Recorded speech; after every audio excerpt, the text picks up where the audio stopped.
Christmas నెలలోనికి మనం వచ్చాం. Christmas అంటే దాదాపుగా అందరికీ సంతోషమే. సంతోషము లేదు అని ఎవరు చెప్పలేరు. ఎందుకంటే ప్రభు ఈ లోకములో జన్మించడం మానవులందరికీ సంతోషం. దేవదూత ఏం చెప్పిందంటే, ఇదిగో ప్రజలందరికీ కలుగబోవు మహా సంతోషకరమైన సువర్తమానం. కాబట్టి ఈ క్రిస్మస్ నెలలో అందరము సంతోషంగా ఉందా? అయితే సైతాన్ గాడు ఏం చేస్తాడంటే, ఈ నెలలోనే ఎక్కువ మంది మరణిస్తుంటారు. ఈ డిసెంబర్ నెలలోనే అనేక ఇళ్లలో శోధనలు వస్తాయి, అనేక ఇళ్లలో శ్రమలు వస్తాయి, అనేక మంది జీవితాల్లో కష్టాలు, కన్నీరు. అయితే మనము ప్రభువుని అంటిపెట్టుకొని ఉంటే, ప్రభువుని ఆనుకొని ఉంటే వీటన్నిటినీ జయిస్తాము. ఆమేన్. ఈ రాత్రి క్రిస్మస్ వర్తమానాలు ప్రారంభించుకుందాం. ఈ రాత్రి చూడండి, లూకాసు వార్త 2వ అధ్యాయము. లూకాసు వార్త 2వ అధ్యాయము 36, 37, 38, 39 వచనాలు నేను చదువుతాను. నాతో కలిసి అందరూ బిగ్గరగా చెప్పడానికి ప్రయత్నం చేయండి. మరియు అందరూ చెప్పండి. మరియు ఆషేరు గోత్రికురాలును పనూయేలు కుమార్తెయునైన అన్నా అను ఒక ప్రవక్తి ఉండెను. ఆమె కన్యాత్వము మొదలుకొని 7 ఏండ్లు పెనిమిటితో సంసారము చేసి బహుకాలము గడిచినదై 84 సంవత్సరములు. మళ్ళా చెబుదామండి, 84 సంవత్సరములు విధవరాలై ఉండి దేవాలయము విడువక ఉపవాస ప్రార్థనలతో రేయింబవళ్ళు సేవ చేయుచుండెను. ఆమె కూడా ఆ గడియలోనే లోపలికి వచ్చి దేవుని కొనియాడి యెరూషలేము విమోచన కొరకు కనిపెట్టుచున్న వారందరితో ఆయనను గూర్చి మాటలాడుచుండెను. అంతటా వారు ప్రభువు ధర్మశాస్త్రము చొప్పున సమస్తము తీర్చిన పిమ్మట గలిలయలోని నజరేతు అను తమ ఊరికి తిరిగి వెళ్ళిరి. ప్రియులారా, ఇంకా జాగ్రత్తగా వినండి నా వంక చూస్తూ. బైబిల్లో కొంతమంది ప్రవక్తలున్నారు. స్త్రీలలో ప్రవక్తలు. అంటే పురుషులైతే ప్రవక్తలు అంటారు, స్త్రీలైతే ప్రవక్తిలు అవుతారు. ప్రవక్తలు పురుషులు, ప్రవక్తిలు స్త్రీలు. బైబిల్లో కొంతమంది ప్రవక్తలు ఉన్నారు. మిరియాము ప్రవక్తి, అలాగే దెబోరా ప్రవక్తి, అలాగే హుల్డా అనే ఆమె కూడా ప్రవక్తి. అట్లాగే ఈ యొక్క అన్న అనే ఆమె కూడా ప్రవక్తి. ఎవరీమా? అన్న. హన్న వేరు. హన్న మనలాంటి విశ్వాసురాలు. ఈమె హన్న కాదు, అన్న. హన్న కాదు, అన్న. ఈమె గురించి గొప్ప విషయాలు వ్రాయబడ్డాయి. ఈమె యేసుక్రీస్తు ప్రభు యొక్క జన్మ కొరకు ఎదురు చూస్తూ ఉంది. ఆమేన్. యేసయ్య జన్మ కొరకు ఎదురు చూస్తుంది. పాత నిబంధన కాలములో, అనగా ఆది కాండం మొదలు మలాకీ గ్రంథం వరకు దేవుని యొక్క మొదటి రాకడ కొరకు ఎదురు చూశారు. ఎప్పుడెవరు? ఆది కాండం మొదలు మలాకీ గ్రంథం, అంటే పాత నిబంధన గ్రంథములో ఉన్న కాలములో ఉన్న వారందరూ క్రొత్త నిబంధనలో యేసయ్య వస్తాడని ఏం చేస్తున్నారు? ఎదురు చూస్తున్నారు. నమ్మారు, వాక్యాన్ని నమ్మారు, ఎదురు చూస్తున్నారు. కొంతమంది ఏం చేశారంటే నమ్మకుండా యేసు ప్రభు వచ్చినాక ఆయన బోధలు విని వాక్యం విని నమ్మారు. వీళ్ళు ముందు నమ్మిన వాళ్ళు కాదు. మొదట నమ్మిన వారు ఎవరు? యేసయ్య రాకముందే వస్తాడని చెబితే విని విశ్వసించి ఆయన రాకడ కొరకు ఎదురు చూశారు. వీళ్ళలో గొల్లలున్నారు, గుర్తుపెట్టుకోవాలి. వీళ్ళలో జ్ఞానులున్నారు, వీళ్ళలో సమయోను ఉన్నాడు, వీళ్ళలో మరియమ్మ ఉంది, వీళ్ళలో యేసేపు ఉన్నాడు. వీళ్ళందరూ ప్రభువును చూడక ముందే ప్రభువును నమ్మారు, వస్తాడని నమ్మారు. వీళ్ళంతా మొదటి వరుసలో ఉంటారు. ఆమె ఏ వరుస? పరలోకంలో కూడా అంత గుంపులాగా ఉండరు. మొదటి వరుస చెప్పండి, రెండో వరుస, మూడో వరుస. ఇంకా అర్థమయ్యేటట్టు చెబుతా. 30 అంతలు చెప్పండి, 60 ఎందుకు? 60 అంతలు, తర్వాత 100 అంతలు. మూడు వరుసలు ఉన్నాయి. ఈ రాత్రి ఇక్కడ ఉన్న మనం అందరం ఏ వరుసలో ఉందాం చెప్పండి అమ్మా, చెప్పండి, నోటితోనే చెప్పండి. మొదటి వరుసలో ఉండడానికి ప్రయత్నము, ఆశపడాలి. ఆమె భోజనాలు పెడుతున్నారు, ఏ వరుసలు ఉంటాం? దానికి మాత్రం ముందు వరుసలు ఉంటాం కదా. యేసు ప్రభు యొక్క రాకడును గురించి, మొదటి రాకడును గురించి వీళ్ళందరూ విని విశ్వసించి ఆయన కొరకు ఎదురు చూస్తున్నారు. మీకు ఒక వాక్యం చూపిస్తాను, చూడండి. లూకా సువార్త 1వ అధ్యాయము 8వ వచనం. ఆ దేశములో కొందరు గొర్రెల కాపరులు పొలములో ఉండి రాత్రి వేళ తమ మందను కాచుకొని చుండగా ప్రభువు దూత వారి యొద్దకు వచ్చి నిలిచెను. ప్రభువు మహిమ వారి చుట్టూ ప్రకాశించెను. 15వ వచనం. ఆ దూతలు తమ యొద్ద నుండి పరలోకమునకు వెళ్ళిన తరువాత ఆ గొర్రెల కాపరులు జరిగిన ఈ కార్యమును ప్రభు మనకు తెలియజేయించున్నాడు. మనము బెత్లెహేము వరకు వెళ్ళి చూద్దాము రండిని ఒకడితో ఒకడు చెప్పుకొని త్వరగా వెళ్ళి చెప్పింది ఏం చేశారు? వాళ్ళు నమ్మారు. అమ్మా, ఏం చేశారు? విశ్వసించి యాడో పొలములో గొర్రెల కాపరులు గొర్రెలను కాచుకుంటుంటే దేవదూతలు వారికి చెప్పగానే దాన్ని ఏం చేశారు? వాళ్ళు నమ్మారు, విశ్వసించారు. వీళ్ళందరూ ముందు వరుసలో ఉన్నారు. ఆమె ఏ వరుస? అందుకని యేసు ప్రభు అన్నాడు, ఓ తోమా, నువ్వు చూసి నమ్మావు. చెప్పండి తర్వాత మాట. చూడక నమ్మిన వారు ధన్యులు. గొర్రెల కాపరులు మొదటి వరుసలో ఉన్నారు. ప్రభు వస్తాడు, రక్షకుడు పుడతాడు, రక్షకుడు వస్తాడు, విమోచకుడు వస్తాడు అని విని నమ్మి ఆయన కొరకు ఎదురు చూసి ఆయన పుట్టాడనగానే ఆయన యొద్దకు వచ్చారు. వీరంతా మొదటి వరుసలో ఉన్నవారు. ఆమె అయితే యేసు ప్రభు వచ్చి అద్భుతాలు చేశాడు, ఆశ్చర్య కార్యాలు చేశాడు, గొప్ప గొప్ప క్రియలన్నీ జరిగిస్తే చూసి నమ్మారా ఎన్నో. ఇది రెండవ వరుస. ఆమె వీళ్ళు ఎప్పుడు నమ్మారు? ముందు నమ్మలా. ప్రభు చేసిన అద్భుతాలను చూసి చెప్పండి నమ్మారు. ఇది రెండవ వరుస. ఆనాడు మూడో వరుస ఎవరో తెలుసా?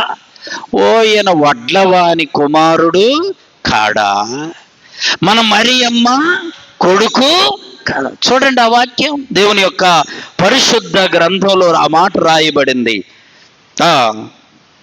మత్తయి సువార్త 13వ అధ్యాయము 55వ వచనం. ఇతడు వడ్లవాని కుమారుడు కాడా? ఇతని తల్లి పేరు మరియమ్మ కాదా? ఈ యాకోబు యోసేపని అన్నదమ్ములందరూ మన దగ్గరే లేరా అని నిర్లక్ష్యం చేశారు. ఏం చేశారు? నమ్మలా. ఈయన మనోడేరా, మన వడ్లవాని కుమారుడు, మన మరియమ్మ కొడుకు. వీళ్ళ సహోదరులు అంటే వీళ్ళ అన్నదమ్ములందరూ మనతోనే ఉన్నారు, ఈయన ఎందుకు దేవుడు అవుతాడని నిర్లక్ష్యము వీళ్ళందరికీ రెండవ రాకడలో భయంకరమైన తీర్పు ఉంది. చూడండి, ప్రకటన గ్రంథం 1వ అధ్యాయము 7వ వచనం. ప్రకటన గ్రంథం 1వ అధ్యాయం 7వ వచనం. ఇదిగో ఆయన మేఘారూఢుడై రెండవ రాకడలో వచ్చుతున్నాడు. ప్రతి నేత్రము ఆయనను చూచును, ఆయనను పొడిచిన వారు కూడా ఆయన్ను చూసి,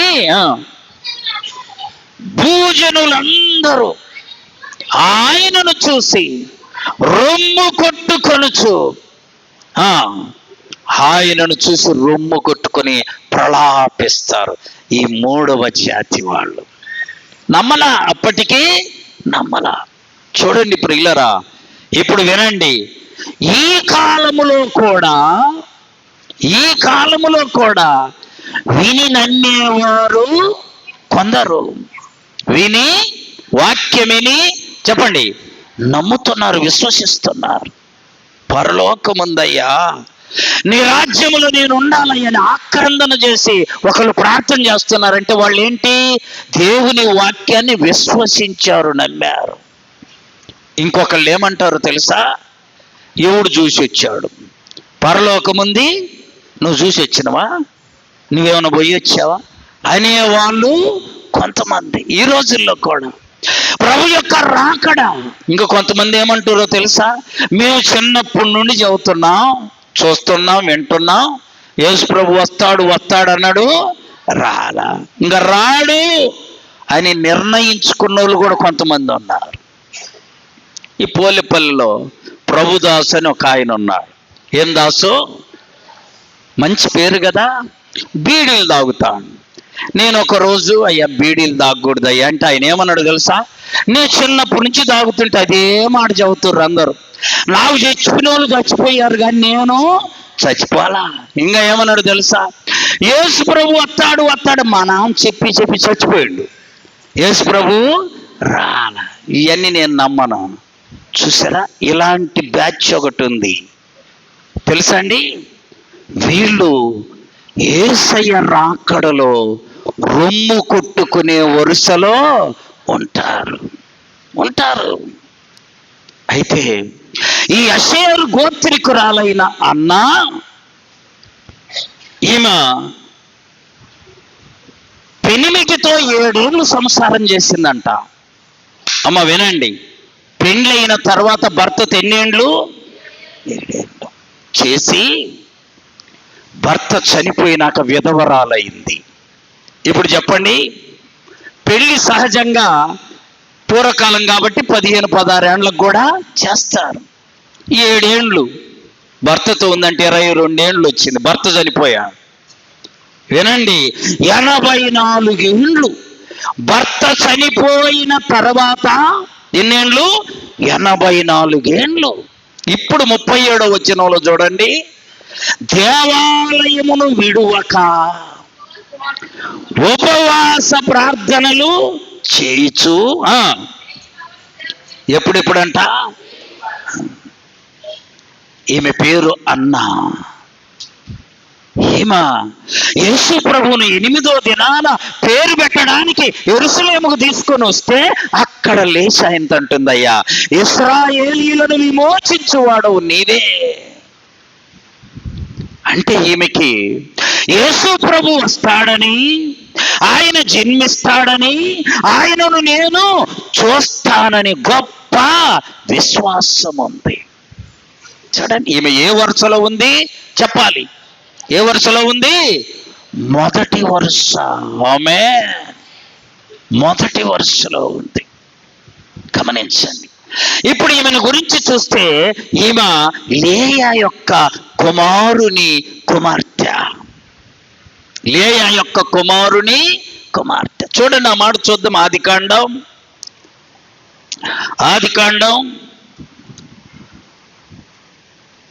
49వ అధ్యాయం 20వ వచనం. 49:20. ఆషేరు వద్ద శ్రేష్టమైన ఆహారము దొరకను. చూసారా, ఈమె లేయా యొక్క కుమారుడు. ఆషేరు లేయాకు అంటే యాకోబుకు మనవరాలు. ఆమె ఈమె చూడండి 84 ఏళ్ళు విధవరాలిగా ఉందండి. 7 ఏళ్ళే భర్తతో కాపురం చేసింది. 84 ఏళ్ళు ప్రభుతో ఆయన మందిరములో దేవాలయమును విడువక రేయింబవళ్ళు సేవ చేస్తూ ఉపవాస ప్రార్థనలు. ఒక మాటలో చెప్పాలంటే దేవునితో సహవాసమేమో ఎక్కువ, సంసారమేమో తక్కువ. చెప్పాలి. ఎన్నేళ్ళు భర్తతో కాపురం? 7 ఏళ్ళు. దేవుని మందిరంలో ఉండబట్టి ఎన్నేళ్ళు? 84 ఏళ్ళు. ఆమె చూసారా ఎంత అద్భుతం. ఇప్పుడు చెప్పండి, ఆమె ఒంటరి గత్య, అంతేగా భర్త చెప్పాలి లేడు, పిల్లలు బంధువులు. మొత్తానికి ఈ 22 84 కలిపితే 106 సంవత్సరాలు ఆమె వయస్సు. అయినా వినండి, ఆమట దేవాలయమును విడవల. ఈ రాత్రి ఇక్కడున్న మనమందరము దేవాలయమును చెప్పాలి విడవకూడదు. ఆమె కొరతలు లేవా? భర్త లేడు, పిల్లలు, ఇంకొక మాట చెప్పాలి, వయసు కూడా అయిపోయింది. ఇవన్నీ మనకుంటే మందిరానికే రాం. ఏం మేలుంది దేవుడి దగ్గరికి వస్తే? ఒక్కటన్నుందా అని అంటాం మనం. ఆమెకు అన్ని కొరతలే. ఇవన్నీ ఎలా జయించింది అనుకున్నారు? చెప్పాలి, రేయింబవళ్ళు ప్రార్థన చేసింది. ఆమేన్. ఎప్పుడెప్పుడు ప్రార్థన? బా, ఎంత ధన్యురాలండి, ఎంత ధన్యురాలు. 3 మాటలు చూడండి. మొదటిది దేవాలయమును విడవక, రెండవది ఉపవాస ప్రార్థనలు చేసింది, మూడవది రేయింబవళ్ళు సేవ చేసింది. నీకుందా ఈ ధన్యత? అమ్మా, కీర్తనలు 55:17 ఉంది, దావీదు గారు ఉదయము మధ్యాహ్నము రాత్రికి ప్రార్థన. ఆమేన్. అమ్మ జాగ్రత్త వినండి. ఉదయం ప్రార్థన చెప్పండి, మధ్యాహ్నం ప్రార్థన. 119, 164లోకి వెళ్ళేసరికి దినమునకు 7 మార్లు. వాళ్ళందరిని మించి ఈమె రేయింబవళ్ళు ప్రార్థన, ఉపవాస ప్రార్థన. ఈమె ఈ ఉపవాస ప్రార్థనతో దేవాలయములు నేనుంటే అన్నీ జయించింది. చప్పట్లు కొట్టి ప్రభువును మహింపరచాలి. ఎన్ని జయించింది? మనందరికీ తెలిసిన సత్యం. భర్త లేకపోతే ఎన్ని ఇబ్బందులయ్యా.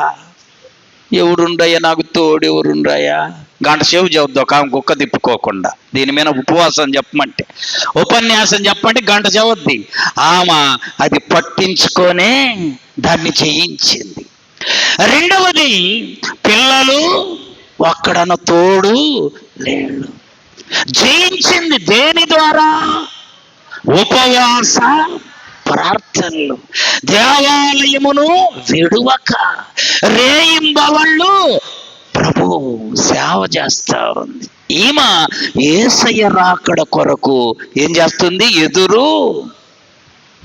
ఇప్పుడు చెప్పండి, మనకెన్ని కొరతలున్నా, ఆమేన్, ఎన్ని కొరతలున్నా ప్రభు యొక్క రాకడకు సిద్ధపడి ఎదురు చూచుదుముగాక. అది మనం నేర్చుకోవాలి. అషేరు గోత్రములో నుండి వచ్చి ఈమె అనుదినము నిత్యము దేవాలయమును విడిస్తే ఒకడు రెడీగా ఉండి పట్టుకోవడానికి. అర్థమైందా? దేవాలయాన్ని నువ్వు విడిస్తే ఇంకొకడు పట్టుకోవడానికి రెడీగా ఉన్నాడు. చదవండి, పేతురు రాసిన మొదటి పత్రిక 5వ అధ్యాయం 8వ వచనం. మీ విరోధి అయిన అపవాది గర్జించు సింహము వలె ఎవనిని మృంగుదునా అని వెతుకుచు, నువ్వు దేవాలయాన్ని విడిచావంటే వాడి చేతిలో పడతావు. చూడండి, ఈ అన్న ప్రవక్తి చూడండి, యేసయ్య రాకడ కొరకు ఎదురు చూస్తా ఉంది. ఆమె ఎలా చూస్తుంది? అన్నీ అనుకూలంగా ఉన్నాయి ఆమెకి, ఒక్కటి కూడా అనుకూలం లేదు. కానీ ఏం చేస్తుంది? యేసయ్య రాకడ కొరకు చెప్పాలి. ఆయన రాకడ ఆయనను తీసుకొని రాగానే ఆయనను చూసి ఒక మాట అంటుంది, అయ్యా నువ్వు విమోచకుడివి. ఆమేన్. నీవు విమోచకుడివి. ఎలా తెలుసు? ఆమె ప్రవక్తి. ఎవరామా? ప్రవక్తి. అంటే జరగబోయే విషయాలను చెప్పామా. ఇప్పుడు చెప్పండి, ఆమెకి శక్తి ఎలా వచ్చింది? చెప్పాలి. ఉపవాసముండి రేయింబవళ్ళు దేవాలయమును విడుక ప్రార్థన చేస్తా. ఇప్పుడు చెప్పండి, మనకు కూడా ప్రవచించే శక్తి కావాలంటే ఏం చేయాలి? దేవాలయమును విడవకూడదు, రేయింబవళ్ళు ప్రార్థనలో ఉండాలి, ఉపవాసము ఉండాలి. చూసారా? ఈమెకొక శక్తిని ఇచ్చాడు దేవుడు. వాక్యములో చూడండి, దేవుని యొక్క పరిశుద్ధ గ్రంథంలో మనం చూస్తే సంఖ్యాకాండము 11వ అధ్యాయము 29వ వచనం. సంఖ్యాకాండం 11:29. అందుకు మోషే, నా నిమిత్తం నీకు రోషం వచ్చిందా? చూడు, దేవుడంతా ప్రజలందరూ ఆత్మను పొందుకొని ప్రవక్తలైతే ఆయనకు సంతోషము. ఆమేన్. ఇక్కడ ఉన్న వాళ్ళమందరము దేవుని ఆత్మను పొందుకొని ప్రవచిస్తే దేవునికి సంతోషం. అర్థమైందా? ఇప్పుడు మీరందరూ బాగా పాటలు పాడి, బాగా వాక్యం చదివి, బాగా ప్రార్థన చేస్తే నాకు సంతోషం చెప్పాలి. అమ్మా, పాస్టర్కి ఎప్పుడు సంతోషం చెప్పాలి? ఎప్పుడు సంతోషం? దేవాలయము నిండితే చెప్పండమ్మా సంతోషం. 1,00,000 రూపాయలు వాచి పెడితే కూడా సంతోషం ఉండదు. దేవాలయము నిండితే నిజమైన పాస్టర్కి ఏంటిది? సంతోషం. ఆమేన్. దేవాలయంలో ఉన్న వాళ్ళందరూ ఆత్మను పొందుకుంటే దేవునికి చెప్పండి నోరున్నారు సంతోషం. ఏలబడిపోతే దేవునికి సంతోషం, నిద్రపోతే దేవునికి సంతోషం కాదు.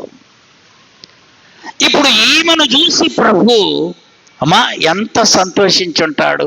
నా బిడ్డ 7 ఏండ్లే ఉంది భర్తతో, తర్వాత 84 ఏండ్లు విధవరాలిగా ఉంది. ఆమెకు బంధువులు ఉండరా? ఉండుంటారు. స్నేహితులు ఉండరా? చెడగొట్టడానికి ఎక్కువ మంది.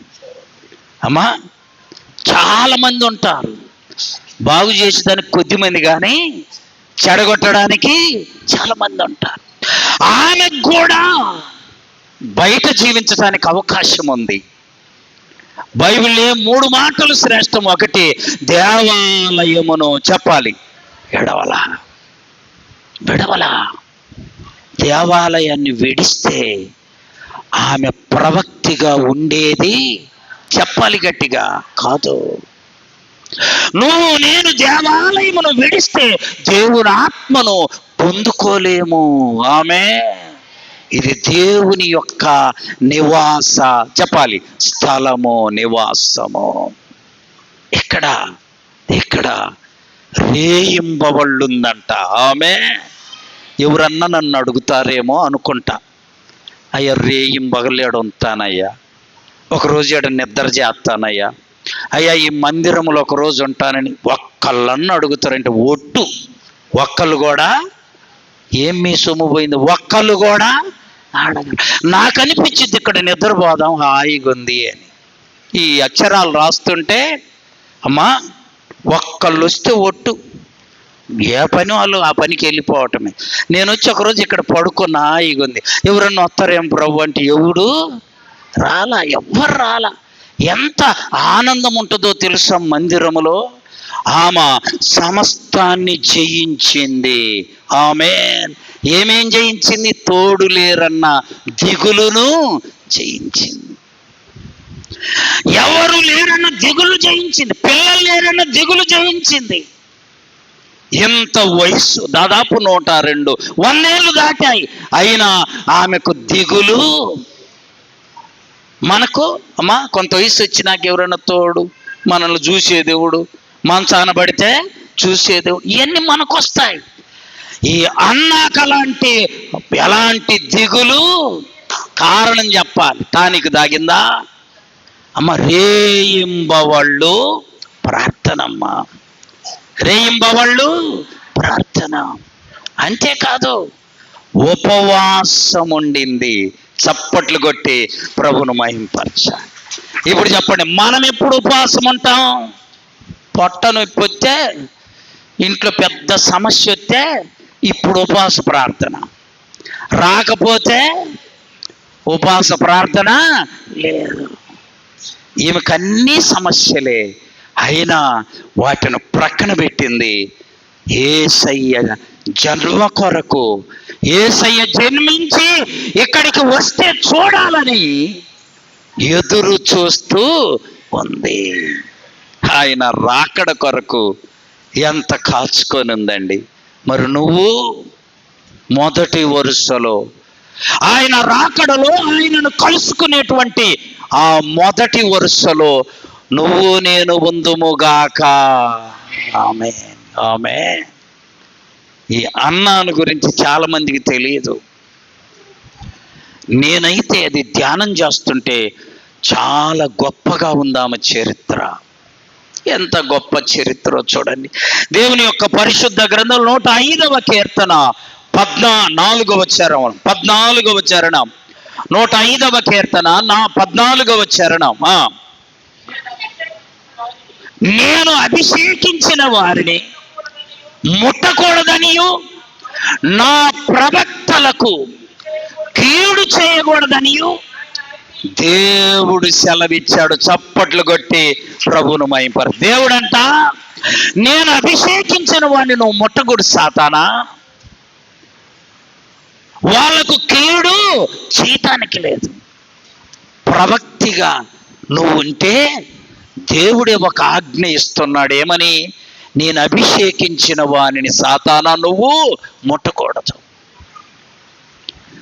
నా ప్రవక్తలకు కీడు చేయొద్దు. సైతానుకు ఆజ్ఞ ఇచ్చాడు. నువ్వెందుకు ఉండకూడదు ప్రవక్తిగా? ఎందుకు నీవు ప్రవచించకూడదు? ప్రజలందరూ ఆత్మను పొంది ప్రవచించాలని దేవుడు ఆశిస్తూ ఉన్నాడు. ఇంకా వాక్యములో ఉంది, అంత్యకాలములలో, చదవండి అన్నమాట, అపోస్తుల కార్యముల గ్రంథం 2వ అధ్యాయము. అంత్య దినముల యందు, అమ్మా 2వ అధ్యాయం చూడండి, అపోస్తుల కార్యములు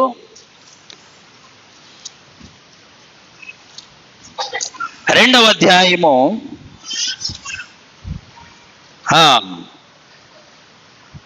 17వ వచనం. అంత్య దినములందు నేను మనుషులందరి మీద ఆత్మను, చెప్పండి, ఆత్మను. ఎవరి మీద?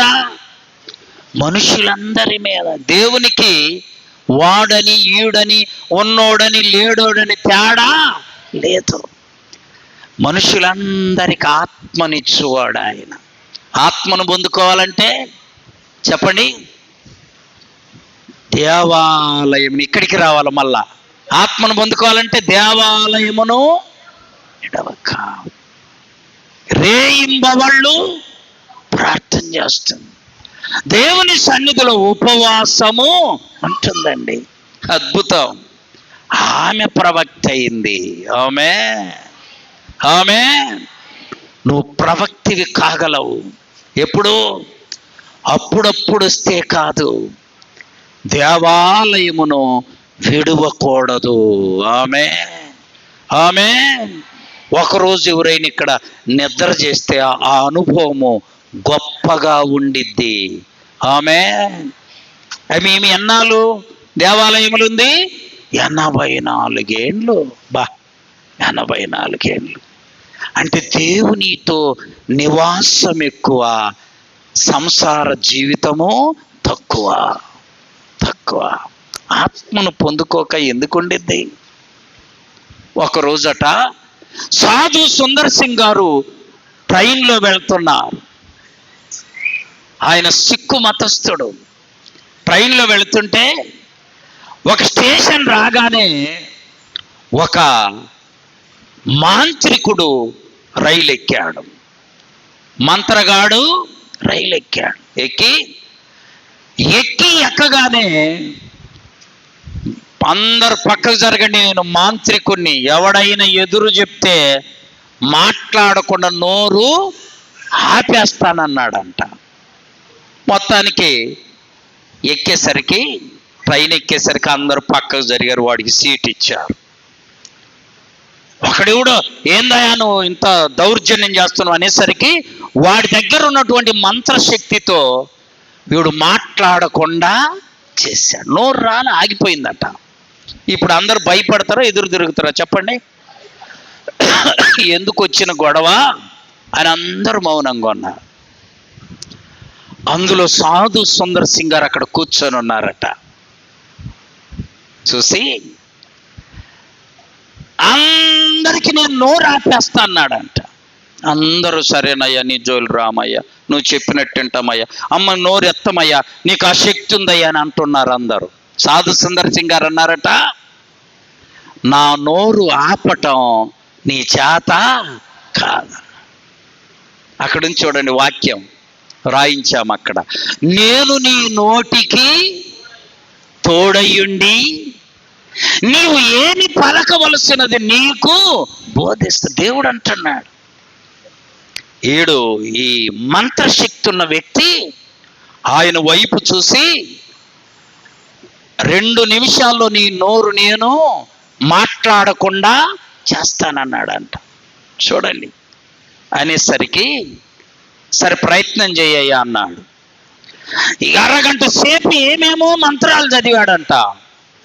సాధు సుందర్ సింగ్ గారి నోరు ఆగిపోవాలి. ఏంటయ్యా, నా నోరు బాగానే ఉంది, మాటలు వస్తున్నాయి, నువ్వేందో చెప్పావు. నీ జోబిలో ఒక పుస్తకం ఉంది, అది తీసి పక్కన పెట్టు, నేను నీ నోరు ఆపుతానన్నాడు. ఆయన దగ్గర యోహాను సువార్త చిన్న పత్రిక ఉందంట జోబిలో, యోహాను సువార్త. అది తీసి అక్కడ పెట్టాడు. ప్రయత్నం చేయమన్నాడు. మళ్ళా ఒక అరగంట సేపు మంత్రాలు చదివాడు. ఏం కాల మళ్ళా అన్నాడంట, ఈ జోబిలో ఇంకొక పేపర్ ఉంది చూడు. చూస్తే యోహాను సువార్త అక్కడ పెట్టాడు, మార్కు సువార్త కూడా ఉంది, అది తీసి అక్కడ పెట్టాడు. ఎంత ప్రయత్నం చేసినా సాధ్యం కాకపోతే నువ్వు వేసుకున్న అంగి విప్పి అక్కడ పెట్టు, నిన్ను అసలు కదలకుండా చేస్తానన్నా. సాధు సుందర్ సింగ్ గారు పై నుండి కిందికి ఒక అంగి వేసుకుంటాడు. అంగి తీసాడు పెట్టాడట. ప్రయత్నం చేసిన సాధ్యము ఇప్పుడు చెప్పాలి. ఎందుకని? వాడి మంత్రశక్తికి మించిన ప్రార్థన శక్తి చెప్పండి ఈయనలో ఉంది. ఎవడేం చేయలేడు. మనలో కూడా ప్రార్థనా శక్తి ఉంటే ఈ లోకపు శక్తులన్నీ ప్రార్థనా శక్తితో జయించగలము. ఆమేన్, ఆమేన్.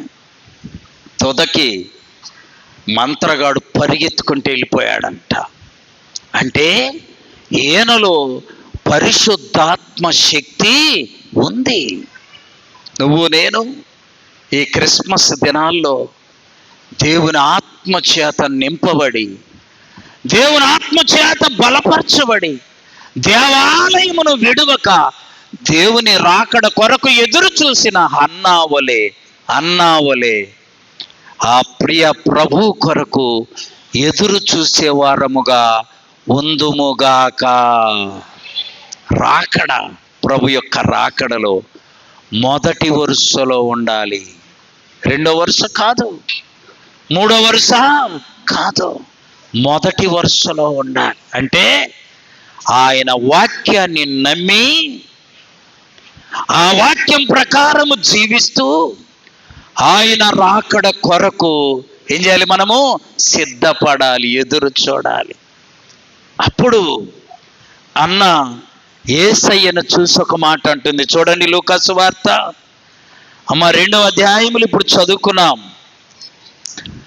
2వ అధ్యాయంలో ఆమె అంటుంది, ఆమె కూడా 38వ వచనం, ఆమె కూడా ఆ గడియలోనే లోపలికి వచ్చిందంటే యేసయ్య దగ్గరికి వచ్చి దేవుణ్ణి ఏం చేస్తుంది? కొనియాడుతుంది. ఆమె నోటికి కొనియాడడం తప్ప ఏమొస్తాయి? అమ్మా, నువ్వు నిత్యం మందిరంలో ఉంటే వాక్యాలే నీ నోటికి చెప్పాలి, వస్తాయి. నిత్యం బయట ఉంటే లోకపు మాటలే నీ నోటికి వస్తాయి. ఈయన నిత్యము దేవాలయములో ఉంది కనుక దేవుణ్ణి ఏం చేస్తుందంట? కొనియాడుతుంది. చదువుమా. కొనియాడి యెరూషలేములో విమోచన కొరకు కనిపెట్టుచున్న వారందరిలో ఆయన గురించి అవుతుందమ్మా. యేసయ్యను గురించి చెప్తావు. నువ్వు చెప్పగలవా? ఓ 10 నిమిషాలు యేసయ్య గురించి చెప్పు అని నిన్ను ఎవరన్నా అడిగితే చెప్పగలవా? అమ్మా వినండి, మీ ఆయన్న గురించి చెప్పాను చెప్పాలి. గంట. ఎంతమ్మా? గంట. లేకపోతే మీ వాళ్ళ గురించి చెప్పు గంట, వాణ్ణి గురించి చెప్పు గంట. యేసయ్య గురించి నువ్వు చెప్పగలగాలి. ఆమె నువ్వు ఆయన బిడ్డవైతే, నువ్వు ఆయన ఆత్మను పొందుకుంటే ఆయనను గురించి నువ్వేం చేయాలి? మాటలాడసాగాలి. ఇప్పుడు ఆమంట లోపలికి వచ్చి చదువుమా, ఆయనను కొనియాడి యెరూషలేములో విమోచన కొరకు కనిపెట్టు వాళ్ళందరితో చెబుతుంది. ఆమెను ఈయనే లోక రక్షకుడు. ఈయన రాకడ కొరకే మనము ఎదురు చూస్తున్నాం. ఈయన ఇశ్రాయేలీయుల యొక్క విమోచకుడని ఆయనను గురించి వాళ్ళందరికీ చెప్పాలి, చెప్తా ఉంది. ఆమె నువ్వు చెప్పావు ఎప్పుడన్నా? యేసయ్య గురించి చెప్పావు 4 మాటలు? యేసయ్య గురించి మాట్లాడావా అమ్మా? యేసయ్య గురించి ఇతరులకు బోధ చేశావా? అంటే దానికి ఏదో పెద్ద పాండిత్యం అక్కర్లా, నీకేదో పెద్ద జ్ఞానం అక్కర్లా. గొర్రెల కాపరులు వచ్చి అంటున్నారు, దేవుని దూత వచ్చి మనకు చెప్పింది, ఇది దేవుడే మనకు తెలియజేశాడు. ఆ మాట ఉంది చూడండి అక్కడ. ఆ దూతలు తమ యొద్ద నుండి పరలోకమునకు వెళ్ళిన తరువాత ఆ గొర్రెల కాపరులు జరిగిన ఈ కార్యమును ప్రభువు మనకు తెలియజేశాడు. ఎంత బాగా నమ్మారు మా, ఎంత చక్కగా నమ్మారు. దూత వచ్చి చెప్పగానే దేవుడు చెప్పాడయ్యా అని చదువుమా. వారు మనము బెత్లెహేము వరకు వెళ్ళి చూద్దాము రండని ఒకడితో ఒకడు చెప్పుకొని త్వరగా వెళ్ళి మరియను యేసేపును తొట్టిలో పడుకొని ఉన్న శిశువును చూశారమ్మా. ఆమె ఒక్కసారి దూత చెబితే నమ్మారు, విశ్వసించారు, అక్కడికి వెళ్ళారు. వారిని నేను 40 ఏళ్ళ నుండి చెబుతా ఉన్నా కదా అమ్మా, నమ్ముతున్నారా అమ్మా? ఇప్పుడు మీ ఊరు వచ్చి ఒకసారి చెప్తే వాక్యం రామక్కపల్లిలో వాళ్ళకేం తెల్లారుజులైన చెబుతారు. తిని వచ్చి కూర్చొని తెల్ల బట్టలు వేసుకొని మనం పొద్దున్నే పనికి పోవద్దా అని అంటుంది ఒక ఆమె. తెల్లారుజులు చెప్తే ఎట్ట కుదురుద్ది అని. చూసారా, ఎన్ని మార్లు విని ఉంటాం యేసయ్యను. ఆయన రాకడకు సిద్ధపడుచు ఉన్నావా? సిద్ధపడితే ఆయన త్వరగా రాబోవచ్చున్నాడు. చదవండి ప్రకటన గ్రంథం 22వ అధ్యాయం 12వ వచనం. ప్రకటన 22:12. ఇదిగో నేను త్వరగా వచ్చుచున్నాను ప్రభు అంటున్నాడు. వాని వాని క్రియ చొప్పున ప్రతి వానికి చుటకు సిద్ధపరిచిన జీతము. అబ్బా, ప్రభు ఏం తీసుకొని వస్తుండో ఒక్కలు మాట్లాడతారేం చూడు. ఏం తీసుకొని వస్తుండో అమ్మ? కర్ర కాదు, జీతం. ఎట్లాంటి జీతం? నీ క్రియలను బట్టే నీకు జీతం. మంచి క్రియలనుకో చెప్పాలి, మంచి జీతం. ఒకవేళ నీ క్రియలు చెడ్డయనుకో నీ జీతము. అబ్బా, చూసారా? ఇప్పుడు జీతం మంచిది కావాలంటే మనము మంచి క్రియలు కలిగి ఉండాలి. మంచి క్రియలు. ఏదో పాల్తు గట్టిటి చేద్దాం అనుకుంటున్నాను. దేవుడు అన్నాడు, నీ క్రియలను నేను ఎరుగుదును. కాబట్టి నువ్వు మార్చలేవు. ఈ అన్నమ్మ యొక్క క్రిస్మస్ సందేశం ఇది. ఎదురు చూసింది చెప్పాలి ఎన్నేళ్ళు అమ్మా? 84 ఏళ్ళు చూసింది. ఎక్కడుండి? దేవాలయములో ఉండి. ఏం చేసింది? రేయింబవళ్ళు ఉపవాసం ఉండి ప్రార్థన. ఈమెలాగా నువ్వు చేయగలిగితే దేవుడు నిన్ను ఒక ప్రవక్తిగా సిద్ధపరచునుగాక. రేయింబవళ్ళు, రేయింబలు. ఆమె కొరతలు లేవా? చెప్పండి, నువ్వు లేవా? ఉన్నాయి, అన్నీ కొరతలే. భర్త లేడు, బిడ్డలు లేరు, తోడు లేరు, కనీసం వయసు కూడా అయిపోయింది. కానీ యేసయ్య రాకడకు ఏం చేస్తుంది? ఎదురు. అది క్రిస్మస్. ప్రభు రాకడ ఆలస్యం అవుతుందని జారిపోమాక, పడిపోమాక, నువ్వేను జరగమాక. నీ ప్రార్థన నువ్వు కొనసాగించు, నీ ఉపవాసము నీవు కొనసాగించు. దేవాలయమును విడుమాక, మరోమాక. ప్రభు రాకడలు ఆయనను కలుసుకొందుముగాక. మోకరించండి, ప్రార్థన చేసుకుందాం.